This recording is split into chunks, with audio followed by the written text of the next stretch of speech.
La réponse d'Alexis Tsipras à l'ultimatum de l'Europe n'a pas traîné. Devant le Parlement européen à Strasbourg, le Premier ministre grec promet de présenter dès ce jeudi un nouveau programme de réforme crédible, impôts et retraite en tête.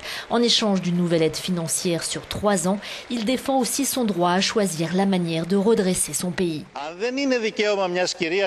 Si un gouvernement souverain n'a pas le droit de prendre de décisions qui répondent à ses objectifs, alors nous devrons adopter une idéologie extrême et antidémocratique, c'est-à-dire que pour les pays qui bénéficient d'un programme de sauvetage, nous ne devrons pas organiser d'élections, mais nommer des gouvernements, des technocrates et ceux qui auront la responsabilité de prendre des décisions.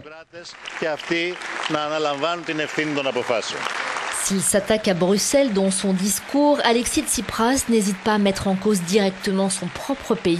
Il s'est engagé à faire le ménage et à moderniser l'économie.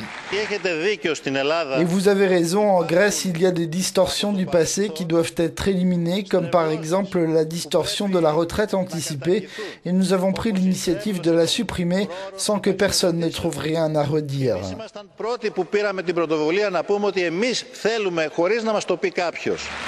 L'allègement de la dette grecque reste une forte revendication. Au Nein d'Angela Merkel, Alexis Tsipras oppose l'histoire récente de l'Allemagne.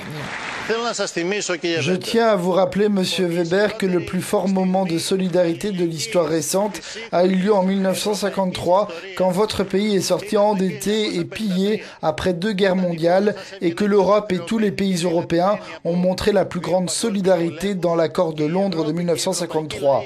Et ils ont décidé d'effacer 60% de la dette allemande et de mettre en place un plan de croissance. Ce fut le plus grand moment de solidarité de la récente histoire européenne.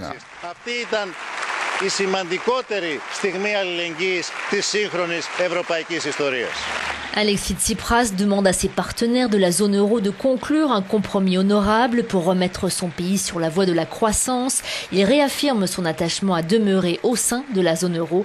Les chefs d'État et de gouvernement se retrouvent dimanche à Bruxelles pour décider s'ils donnent une dernière chance à la Grèce.